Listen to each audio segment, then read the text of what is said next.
Assalamualaikum warahmatullahi wabarakatuh.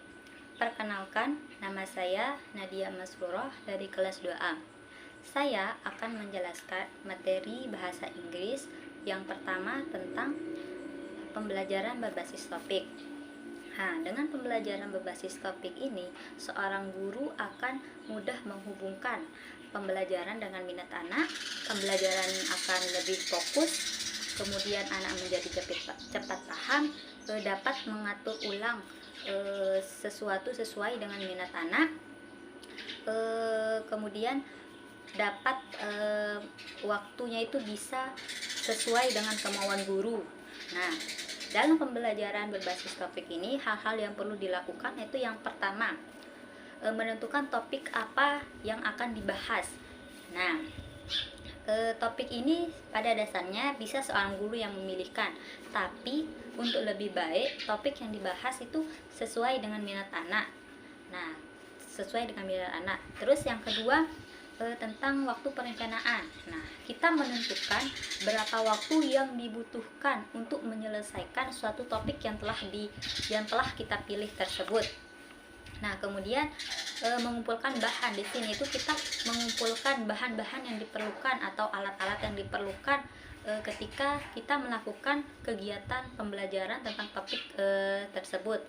Nah, kemudian fungsi dan tujuan.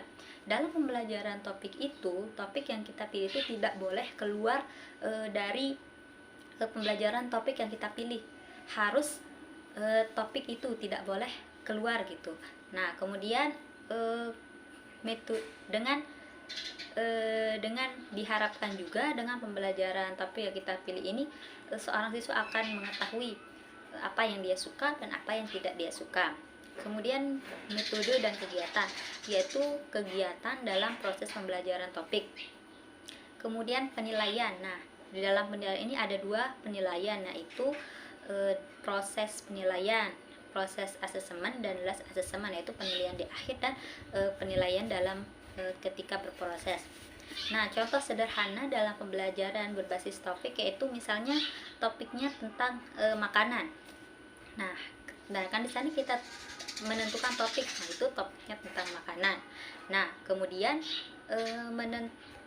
kemudian waktu perencanaan, yaitu berapa waktu yang dibutuhkan untuk menyelesaikan topik tentang makanan tersebut.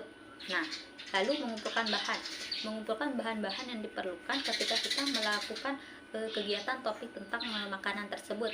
Misalnya seperti kartu-kartu yang di sana itu tertulis tentang makanan-makanan, seperti itulah bahan-bahannya. Kemudian fungsi dan tujuan. Nah, dengan belajar kita tidak boleh keluar dari topik makanan tersebut. Misalnya dengan pembelajaran ini seorang siswa akan tahu I like apple, berarti dia akan mengetahui mana yang dia suka, I like apple atau I dislike banana, seperti itu. Kemudian melakukan penilaian, kita melakukan penilaian terhadap pembelajaran topik yang sedang topik yang kita bahas itu, gimana pemahaman seorang siswa terhadap topik yang dibahas. Nah, materi yang kedua yang akan saya bahas yaitu tentang alat atau media pembelajaran. Nah, di dalam media pembelajaran itu ada 3, yaitu yang pertama bahan yang bisa dibuat oleh seorang guru dan siswa. Contohnya itu seperti boneka jari, jam, kartu, buku, terus pojok bahasa Inggris. Nah, terus yang kedua bahan yang dibeli seperti buku-buku bacaan, kalender,